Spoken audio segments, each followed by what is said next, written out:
നിന്റെ അനന്തരാവകാശികളെ ഞാൻ നോക്കിക്കൊള്ളാം, പൊക്കോ. ആദം നബിയെ പറഞ്ഞു സ്വർഗത്തിൽ നിന്ന് പുറത്തേക്ക് വിട്ടു. ഇവിടെ വന്നു കഴിഞ്ഞു പടച്ചവനെ എന്താ പ്രയാസം? ഇവിടെ നോക്കിയാലും ദുഃഖങ്ങളും ദുരിതങ്ങളും വേദനകളും പ്രയാസങ്ങളും വല്ലാത്ത പോയി നമ്മളൊക്കെ ഇങ്ങനെ നടക്കുക.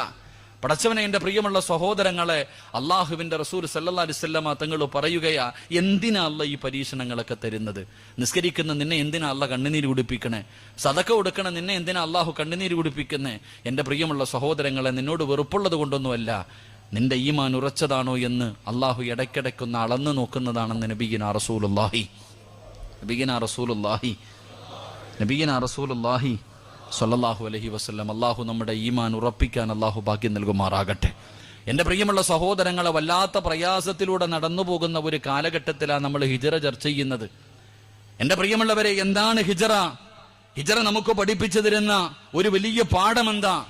ഇന്നത്തെ സാഹചര്യവുമായിട്ട് ഏറ്റവും അനുയോജ്യമായി ചർച്ച ചെയ്യാൻ